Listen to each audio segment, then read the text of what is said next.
할렐루야. 하나님께서 우리에게 멋지고 아름다운 주님의 날을 세우셨습니다. 오늘 이 자리에 함께 단련하신 여러분 모두를 주님의 이름으로 환영을 드립니다. 여러분의 삶에 더 멋진 하나님의 역사들이 새로워질 수 있기를 주님의 이름으로 축복합니다. 축복합니다. 우리 앞뒤 좌우를 돌아보면서 서로를 축복하시는데, 우리 교회 2014년도 표 감사합니다. 서로 앞뒤 좌우 인사합니다. 감사합니다. 감사합니다. 감사합니다. 감사합니다. 감사합니다. 네, 감사합니다. 2차 대전의 최고 중심 인물은 아마 히틀러, 무솔리니, 그리고 처칠이라고 생각이 되어집니다.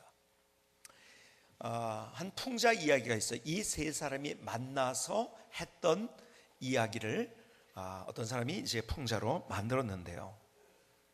세 사람이 같이 공원을 걷게 되었습니다. 같이 정원을 걷는데 잘 꾸며진 정원이었어요. 가다 보니까 앞에 연못이 하나가 있는 거예요. 연못 속에 물고기들이 살고 있는데 같이 합의를 봤어요. 어떻게 합의를 봤냐면, 제일 먼저 고기를 잡는 사람에게 상금을 주자. 그렇게 합의를 본 거예요. 누가요? 네? 히틀러, 무솔리니, 처칠, 세 사람이 제일 먼저 아주 정말 잽싸게 누구였을까요? 히틀러가 권총을 딱 빼가지고서 탁 방아쇠를 당겼습니다. 근데 잡지 못했어요. 두 번째, 거기에 지지 않으려고 누가? 무솔리니가 달려 들어갔습니다. 그리고 손으로 고기를 잡으려고 하는 거예요. 근데 자기 손보다 물고기가 물에서 얼마나 더 빠릅니까? 못 잡았어요. 그런데 거기에서 처칠은 어떻게 했는지 아십니까? 서두르지 않고 그냥 계속 연못의 물을 퍼내기만 합니다. 시간은 걸렸지만 가장 부드러운 방법을 사용했던 처칠이 고기를 다 잡았어요. 오늘 이 이야기가 풍자의 이야기지만 우리에게 시사하는 바가 크다고 생각이 되어집니다. 자, 보세요. 2차 대전을 일으킨 히틀러, 무솔리니는 역사의 가장 참혹한 일들을 남겼어요. 그렇죠? 얼마나 기가 막힌 일들을 남겼습니까? 참 참혹한 일들. 그리고 자기 스스로도, 히틀러는 스스로 목숨을 끊었어요. 그리고 무솔리니는 성난 군중에 의해서 광장에서 처형을 당합니다. 그러나 처칠은 2차 세계대전의 영웅이 되었고, 그리고 웨스트민스터 사원에 그 이름이 새겨져 있습니다. 그리고 많은 사람들이 그를 존경하고 있어요. 여러분, 진짜 강한 사람은 누구인지 아십니까? 온유한 사람입니다. 부드러운 사람입니다. 진짜 강한 사람은 온유한 사람이고 부드러운 사람인 거예요. 결국 부드러움이 딱딱함을, 단단함을 이깁니다. 그렇죠? 자, 보세요. 여러분들의 입속에 두 개의 기관이 있어요. 뭐가 있냐면 혀가 있고 이가 있어요. 이는 단단합니다. 그렇죠? 혀는 부드러워요. 그런데 혀 때문에 우리가 고생하지는 거의 않습니다. 근데 이 때문에는 우리 일생을 살아가는데 고생을 많이 하고, 마침내 저 천국 갈 때쯤 돼서는 이가 성한 것이 아무것도 없습니다. 참 치통 얼마나 아픈지요. 만약에 여러분의 혀가 딱딱하다고 한번 생각해 보시겠습니까? 어떻게 되겠습니까? 아마 음식을 못 먹겠죠? 말도 못 하겠죠. 그렇죠? 부드러운 것은 계속 가는 거예요. 근데 딱딱한 것은 언젠가 무너지게 되어 있습니다. 우리가 함께 예수님의 어떤 성품을 담을 것인가, 그 예수님을 어떻게 닮아서 진짜 예수님의 제자가 될 것인가, 그래서 예수님과 함께 걷기라는 제목으로 여러분과 말씀을 나누고 있는데, 지난주까지 3번에 걸쳐서 열정에 관한 이야기를 드렸어요. 그런데 오늘은 온유입니다. 온유. 오늘 본문에 주님께서 이렇게 말씀하십니다. 마태복음 11장 28절로 29절. 수고하고 무거운 짐진 자들아, 다 내게로 오라. 내가 너희를 쉬게 하리라. 나는 마음이 온유하고 겸손하니 나의 멍에를 메고 내게 배우라. 그리하면 너희 마음이 쉼을 얻으리니. 자, 보세요. 주님이 이렇게 말씀하세요. 나는 마음이 온유하다. 그래서 너희들 이거 배워야 된다. 주님이요, 직접적으로 이렇게 말씀하신 것은 거의 없습니다. 내 성품이 이거다, 그러니까 이거 배워라 한 것은 이 온유입니다. 나는 마음이 온유하다. 그렇기 때문에 너희들이 진짜 나의 제자가 되고 나를 따라온다고 한다면 너는 나의 이 성품을 닮아야 되는 것이 온유다. 그 온유가 있을 때 너의 삶의 진짜 안식과 쉼이 무엇인지를 경험할 수 있다. 자, 보세요. 온유의 사전적 의미는요, 성격, 태도 따위가 온화하고 부드러움, 이런 말이에요. 그런데 어느 책을 봤더니요, 이렇게 얘기를 하더라고요. 소극적으로는 온유라는 것의 소극적 정의는 이것입니다. 분노의 감정을 다스리는 것. 온유의 적극적인 의미는 이것입니다. 상대방의 잘못을 용서하는 것. 온유의 소극적인 정의는 분노의 감정을 다스리는 것. 적극적인 정의는 상대의 잘못을 용서하는 것. 온유가 담고 있는 이미지는 따뜻함과 부드러움이에요. 그렇죠? 근데 잘 보세요. 시편 30편 11절에 보니까 이렇게 말씀합니다. 그러나 온유한 자들은 땅을 차지하며 풍성한 화평으로 즐거워하리로다. 자, 보세요. 온유한 자들은 땅을 차지한다는 것은요, 우리의 의식주가 뭐에서 해결되는지 아시죠? 땅에서 해결되는 거예요. 그렇죠? 우리의 필요를 따라서 하나님께서 멋지게 우리 인생을 만들어 주신다는 것. 그리고 뿐만 아니라 거기에 풍성한 화평. 참 갈등하며 싸우는 것처럼 힘든 게 있을까요? 너희 안에 정말 풍성한 화평을 줄 것이고, 그리고 거기에서 기쁨과 즐거움이 무엇인지를 경험하게 될 것이다. 주님께서는요, 뭡니까? 우리의 삶의 그 온유는 우리의 의식주를 해결하며 우리의 필요를 채워주는 가장 근원적인 것이 될 뿐만 아니라 너희의 인생의 감정적인 것도 기쁨이 뭔지, 그리고 즐거움이 뭔지, 환호가 뭔지를 경험하면서 인생을 살게 될 것이라고 우리에게 말씀하고 있는 거예요.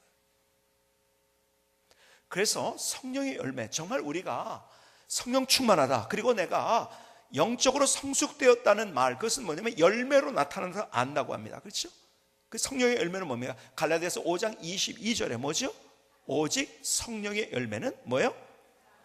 사랑과 희락과 화평과 오래 참음과 자비와 양성과 충성과 온유와 절제니. 여러분, 열매는 자동으로 열려지는 거예요.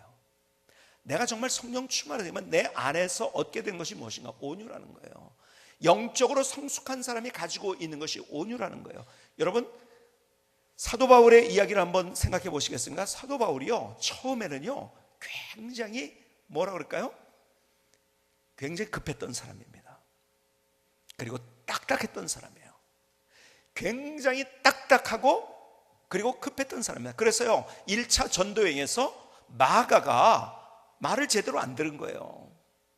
그러니까요 그 다음에 바나바가 마가도 2차에서 데리고 가자 그러는데요, 안 된다고. 그것 때문에 악유가 되고요, 싸움이 돼버렸어요. 바나바와 사도 바울이 큰 싸움을 했어요. 그런데요 그의 인생의 말년에 디모데 전후서는 그의 인생의 말년에 쓴 거거든요. 그는 이런 고백을 합니다. 마가를 내게로 데려오라.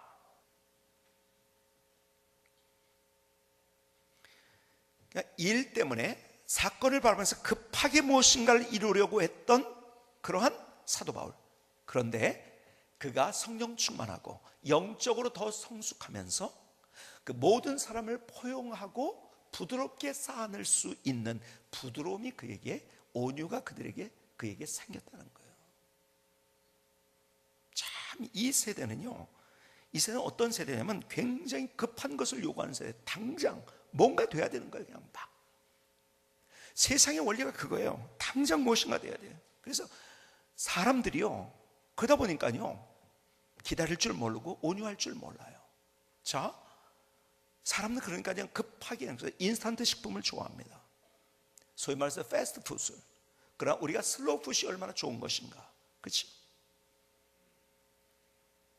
급하게 무엇인가를 이루려고 하는 거예요. 세상의 원리는 그거예요. 근데 주님께서 그것이 아니다. 급하지 마라. 그리고 온유하게 너희의 인생을 살아야 된다. 이 말씀을 해주고 있는 거예요. 자, 보세요. 마태복음 5장 5절에서요 이렇게 말씀합니다. 이것은 예수님의 산상수훈이죠. 팔복을 얘기하면서 이렇게 얘기합니다. 온유한 자는 복이 있나니 그들이 땅을 기업으로 받을 것이며. 자 보세요. 그들이 땅을 뭐요? 우리의 모든 것들이 해결될 수 있는 땅을 받는다는 거예요. 그렇죠? 그 땅을 기업으로 받는데 보세요. 여기에서 해주고 있는 말씀이 뭔지 아세요? 땅을 빼앗지 않고, 땅을 빼앗는 게 아니에요, 유업으로 받는다는 거예요. 세상은 어떻게 합니까? 어떻게 해서든지 세상을 서로 빼앗으려고 경쟁을 합니다. 그러니까 세상의 원리로 살다 보면 나도 모르게 너 죽고 나 죽자예요. 그렇죠? 세상은요 계속해서 빼앗고 내가 차지를 해야 되는 거예요. 다른 사람이 차지하기 전에 내가 먼저 차지해야 되는 거예요. 그래서 경쟁하는 거예요. 그래서 싸우는 거예요. 그래서 갈등하는 거예요. 내가 얻었지만 그래서 피곤한 거예요. 힘든 거예요. 뭔가를 얻은 것 같은데 그래도 내가, 이 세상 사람들이 그렇게 자살하는 이유가 뭐냐? 얻었는데 힘든 거예요. 여러분, 빼앗아서 얻은 것은요, 그건 복이 아닙니다. 하나님께서 우리에게 주시는 그것, 그러니까 유업으로 주신 그게 진짜 복이에요. 거기서 평안이 뭔지 기쁨이 뭔지를 경험할 수 있다는 거예요. 그러니까 세상은 너 죽고 나 죽자예요. 하나님은 그게 아니라 너 살고 나 살고를 해야 된다. 그게 온유인 거예요. 그게 온유인 거예요. 우리의 삶을 살아가면서 우리는 너무 세상 속에 나도 모르게 그냥 세뇌되어서 돌아가는 거예요. 마태복음 5장 41절에 이렇게 말씀합니다. 또 누구든지 너를 억지로 오리를 가게 하던 그 사람과 심리를 동행하고. 제가 자주 묵상하고 그리고 자주 이 말씀이 내 삶에 적용되기를 원하는 구절이, 중요한 구절이 이 구절이에요. 제가 이 구절의 의미가 무엇인지를 여러분께 말씀드린 적이 있어요. 그런데 거기에 덧붙여서 오늘 이거예요. 사실은요 법이 그거예요. 그 당시 로마 법은 너 오리 안 가면 죽어, 그거예요. 너 오리 안 가면 죽어. 그런데 오리 안 가면 죽어 하는 그 앞에서 심리까지 가는 부드러움을 가지라는 거예요. 심리까지 가는 부드러움. 우리의 삶을 살아가면서 사실은요 정말 중요한, 우리의 삶을 멋지게 만드는 중요한 것이 바로 온유인데, 우리가 언제인지부터 이 온유를 잃어버린 채 우리의 삶을 살아가고 있다는 거예요. 자꾸 사람들이요 자기의 생각으로 재단해서 온유는 다 포용할 줄 아는 거거든요. 그러니까 여러분들 보세요. 집에서도 그래요. 가정에서도 그래요. 부부간에도 그래요. 자녀의 관계 속에서도 그래요. 나도 모르게 내 상자를 만들어놨어. 이 안에 들어오지 않으면은 그 견딜 수 없어. 막 분노가 되는 거야. 막 그냥 너 이래라 저래라, 이게 왜 이렇게 하느냐. 막 하니까는 가정이 뭐야? 나도 지옥이 되고 자녀들도 지옥이 되는 거예요. 제가 이런 말씀드렸죠. 아이들은 뭐예요? 방목을 해야 된다. 울타리는 있지요. 그러나 스스로 뭐든지 할 수 있도록 그렇게 자꾸 해줘야 되는 거예요.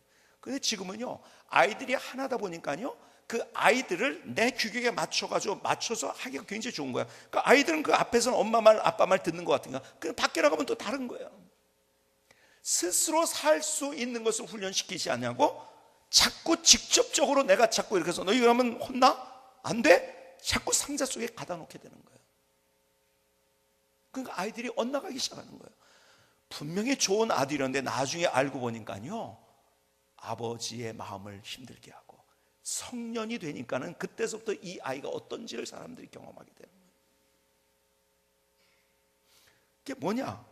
아이들을 온유로 하면 되는데 내가 가진 생각을 가지고 그렇게 안 하면 화가 나서 어쩔 줄 몰라 하는 분노를 가지고 그 일을 하는 거예요. 여러분, 내 상자 안에 집어넣은 것이 아니라, 내 규격 속에 집어넣은 것이 아니라 방목을 해서 그 아이들이 스스로 할 수 있도록. 방목한다는 것은요 울타리는 만든다는 거예요. 제가 울타리를 만든다고 하니까요 어떤 사람은 울타리가 너무 좁아 움직이도 못하게 울타리를 만들어. 그건 상자고요, 상자. 그렇죠? 여러분, 부모님 입장에서 아이들이 부모님의 규격에 안 맞게 행동하면 얼마나 화가 납니까? 그런데 화가 안 나는 사람이 있습니까? 다 화가 나는 거예요. 그렇죠? 너 왜 그래? 그럽니다. 그렇죠? 그리고 부모님도 야 얘가 왜 이러지 하는 그러한 일들을 애들이 해요. 하루는 우리 아들 중에 하나 누구라고 이름을 대면은 명예훼손이 되니까 하나가 저를 찾아왔어요. 오래전 얘기죠. 아빠, 저 귀걸이 하고 싶은데요. 귀걸이 할게요. 그러는 거예요. 그래서 제가 차근차근 얘기를 했어요. 야, 네가 하는 것, 너 의견을 내가 언제든지 존중해 주지 않았느냐. 네가 실패들을 한번 실패하도록 너를 놔뒀어. 언제든지 존중해 줬는데, 근데 야, 그래도 너 그래도 목사 아들 아니냐. 나도 좀 고개 좀 들고 다니게 좀 만들어줘라. 제가 부드럽게 얘기를 했어요. 그랬더니요, 알았어요 그러더라고요. 그리고 귀걸이를 안 했어요. 근데 제가, 야 이놈의 자식아, 너 지금 무슨 말 하고 있는 거야? 너 공부할 때이지 뭐 하고 있는, 막 이러면서 제가 막 다그쳤다고 한다면 어떻게 됐을까요? 아마 그날 저한테 귀걸이 한쪽만 한다고 했는데 아마 두 쪽 다 하고 왔을 거예요. 아마. 그렇죠? 보란듯이 하고 왔을 거예요. 그렇죠? 정말 부모는 뭐냐? 아이들의 모든 것을 받아줄 수 있는 그 마음. 애들은요, 그만때 그거 하고 싶거든요. 그렇게 호기심이 있거든요. 근데 무조건 야 이놈의 자식 하면서 이렇게 돼버리면요, 그 다음부터는 속으로 아닌 척하지만 그 안에 가지고 있는 응어리와 상처와 이걸 가지고서요, 점점점 부모님을 돌아서기 시작하는 거예요. 여러분, 우리의 삶을 살아가면서 우리의 삶의 어떤 분야 속에서도, 부부의 관계도 그래요. 여러분, 자녀의 관계도 그래요. 우리의 주변에 얼마나 많은 인간관계들이 있습니까? 누가 결국은 이기고 거기에서 멋진 하나님의 역사를 경험할 수 있느냐? 온유한 자가 땅을 차지하고, 오늘 주님이 말씀하신 대로 거기에서 정말 진정한 화평이 뭔지, 그리고 즐거움이 뭔지, 기쁨이 뭔지를 경험할 수 있다고 우리에게 말씀하시는 거예요. 자, 보세요. 성경은요, 이 온유했던 한 사람을 소개를 하고 있어요. 그 사람이 누구인가? 민수기 12장 3절에 보니까 이 사람 모세는 온유함이 지면의 모든 사람보다 더하더라. 굉장히 온유했다는 거예요. 자, 그런데 보세요. 여러분들, 모세가 원래 온유한 사람이었나요? 아니에요. 자, 보세요. 40세가 딱 되었을 때, 그는요 40대가 되었을 때 어떤 상황이었습니까? 자기가 애굽의 모든 것들을 다 배웠거든요. 그리고 자기 민족이 누군지를 알게 됐고, 바로의 공주로서, 공주의 아들로서가 자라났지만은, 그래서 그 이집트의 모든 것들을 다 섭렵했지만은, 뛰어난 리더였지만 하나님이 누군지를 알게 되고, 자기의 조국이 누군지를 알게 되고, 그래서 하나님을 위해서, 조국을 위해서 일하려고 그 사명감 때문에 내려왔어요. 그렇죠? 그런데 어떻게 했습니까? 그래서 멋지게 그 사명을 이루었습니까? 아니에요. 사람을 죽이고 말았어요. 왜요? 조급해서 그런 거예요. 왜요? 온유하지 못해서 그런 거예요. 그의 원래 모습은 온유하지 못했던 사람이에요. 사명감은 있었어요. 그런데 온유하지는 못했었어요. 하나님이 광야 훈련의 학교를 통해서 그를 훈련시키십니다. 마침내가 성숙합니다. 어떻게? 오늘 본문에 대로 이 사람 모세는 온유함이 지면의 모든 사람보다 더하더라.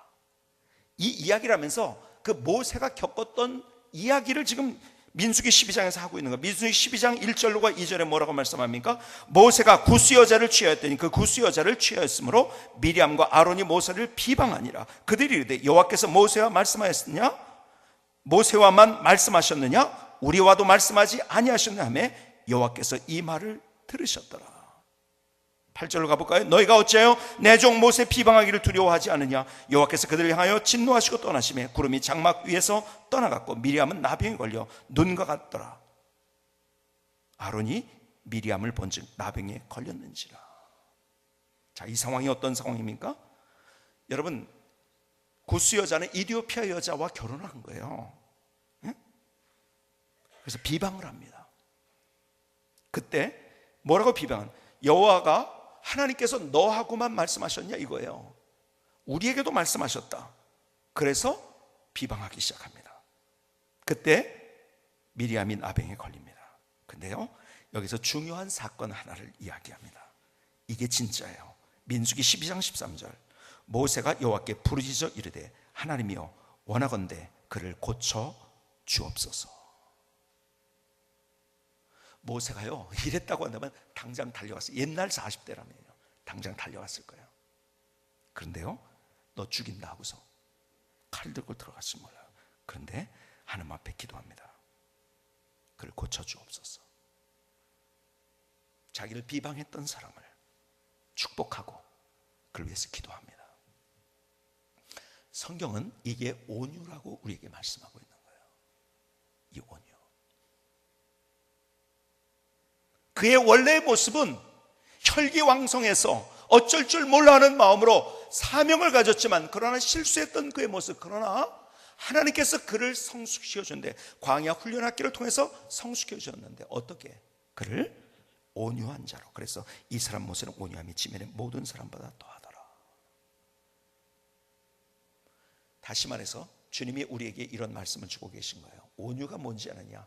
진짜 온유는, 성경이 얘기하는 온유는 그거예요. 나를 향해서 적대시했던 그 사람을 축복하고 기도할 줄 아는 것, 이게 온유인 거예요. 주님께서 이것을 배우라고 우리에게 말씀하세요. 다시 본문으로 가볼까요? 주님이 이렇게 말씀, 수고하고 무거운 짐진 자들아 다 내게로 와라. 내가 너희를 쉬게 해. 나는 마음이 온유하고 겸손하니 나의 멍에를 메고 내게 배우라. 그러면 너희 마음이 쉼을 얻으리. 자, 여기에서 수고하고 무거운 짐진 자들 다 내게로 와 이렇게 말씀하시죠. 그렇죠? 왜 그런지 아세요? 우리 안에 온유가 없기 때문에 우리는 늘 피곤해 있다는 거예요. 다른 얘기로 하면은, 역으로 얘기하면 우리 안에 온유가 없어요. 그러니까 피곤한 거예요. 분노하는데, 내가 화가 나 있는데 피곤하지 않겠습니까? 우리는 늘 피곤하고 잠 못 이루는 밤을 우리가 가지고 있는 우리들. 야, 왜 이렇게 수고하고 무거운 짐자들 모습으로 있느냐? 너희들에게 온유가 없기 때문이다. 내가 가지고 있는 가장 중요한 캐릭터, 성품 하나가 있는 것이 온유다. 너희들이 이거 배워야 된다. 그러면 너희들이 쉼을 얻게 될 것이다. 오늘 본문을 풀어서 얘기하면 이 말씀을 주님께서 하고 계신 거예요. 우리가 피곤한 이유, 우리가 답답한 이유, 우리가 우울한 이유,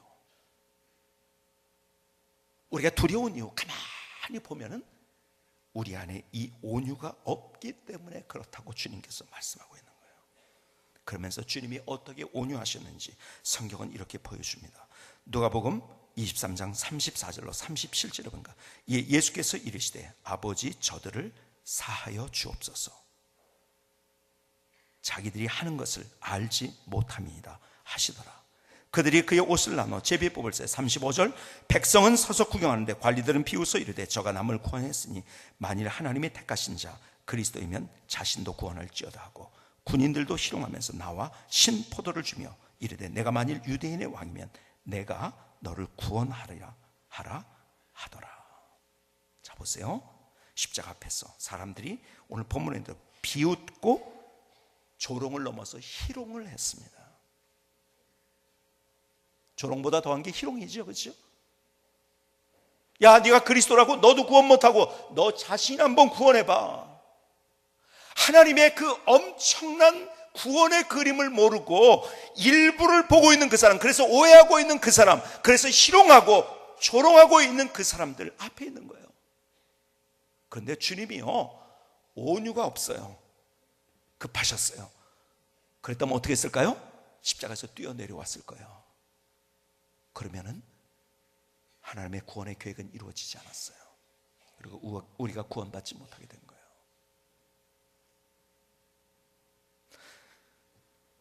이사야 53장 7절은 이렇게 말씀합니다. 그가 곤욕을 당하여 괴로울 때에도 그의 입을 열지 아니하였으며.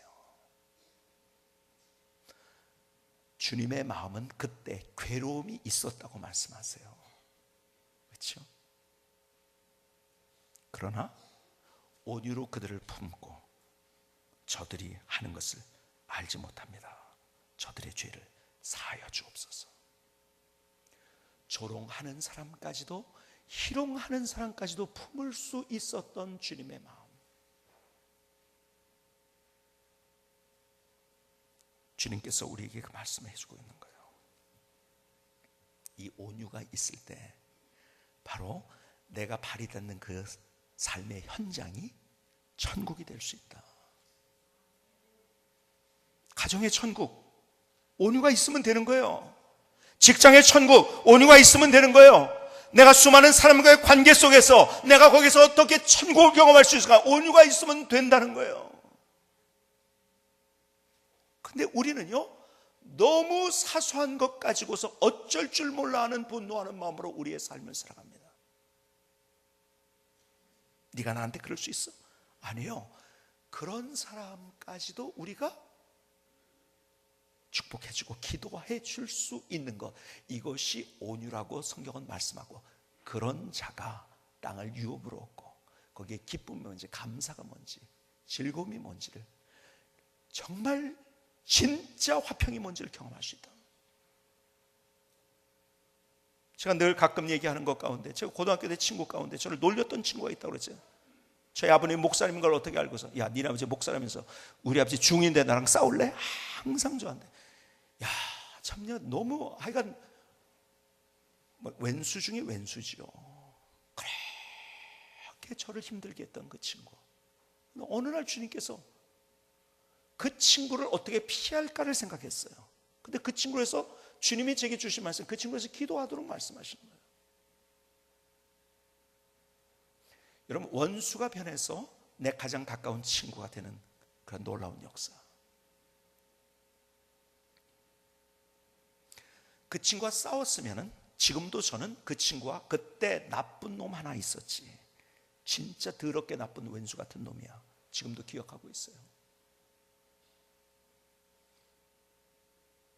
그런데 그 친구를 축복했어요. 위해서 기도했어요. 싸움에서 누가 이겼나요? 제가 이긴 거예요. 우리는 세상의 원리를 가지고 네가 나한테 그랬어, 나도 너한테 그래, 자꾸 이렇게, 아니에요. 주님께서 우리에게 하시는 말씀, 오히려 나를 향해서 희롱하는 그 사람까지도 축복하며 그들을 위해서 기도할 수 있는 것, 이것이 온유다. 그리고 그런 사람이 하나님의 능력이 뭔지, 기적이 뭔지를 경험하며 인생을 살아갈 수 있다고 말씀하십니다. 가만히 인생을 그래서 이 말씀으로 조망을 해보니까요, 결국 문제는 다른 게 아니더라고요. 내게 온유가 없어서 문제더라고요. 가정에서 가만히 보세요. 부부간의 문제도 그거예요. 조금만 온유가 있으면 아무것도 아닌데,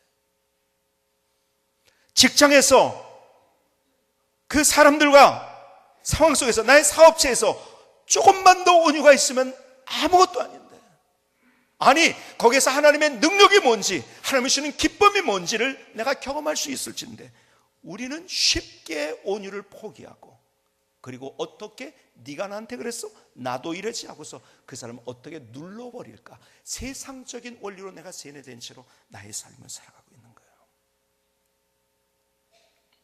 아니, 바리새인들처럼 정의의 이름으로 사람들을 오히려 재단하고 잘못됐다고 하고. 주님께서 우리에게 말씀하세요. 수고하고 무거운 짐진 자들아, 너 수고 많구나. 짐 때문에 헐떡거리고 왜 그런지 아느냐? 다른 이유가 아니다. 그 피곤한 이유는 온유가 없기 때문이다. 내게 온유가 있는데 이거 배우면은 너 인생 진짜 쉼이 뭔지를 알게 돼. 그리고 평안이 뭔지를 알게 돼. 기쁨이 뭔지를 알게 돼. 뿐만 아니라 내게 땅을 차지하는 하나님께서 너의 인생에 하나님의 원리로 살기 때문에 하나님께서 내게 주시는 필요를 따라 채워주시는 하나님의 역사를 경험하며 너의 인생을 살 수 있어. 주님께서 바로 나에게 말씀하고 계신 거예요. 나는 마음이 온유하고 겸손하니 내게 배우라. 김승기 성사님의 찬양을 들으시겠습니다.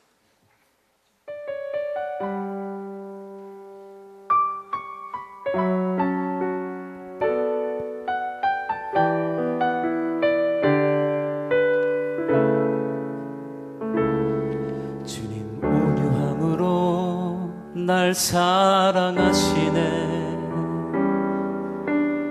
온유함으로 날 사랑하시네.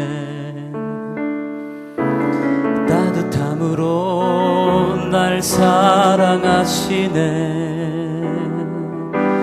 부드러움으로 날 사랑하시네. 온유함으로 날 사랑하시네. 온유함으로 날 사랑하시네.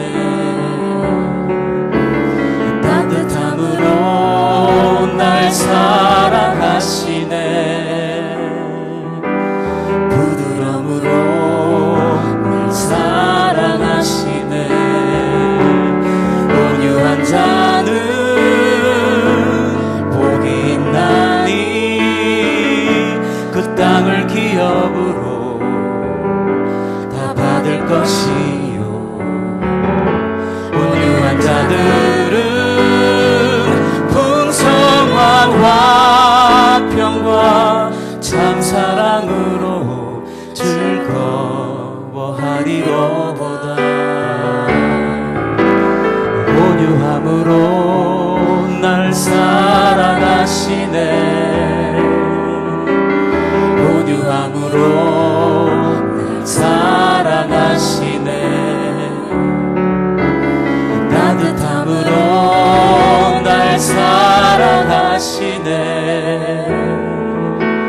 부드러움으로 날 사랑하시네. 온유한 자는 복이 있나니 그 땅을 기업으로 다 받을 것이요. 온유한 자들은 풍성한 화평과 참사랑으로 즐거워하리로다. 온유함으로 날 사랑하시네. 주님의 온유함 내 안에 있게 하소서.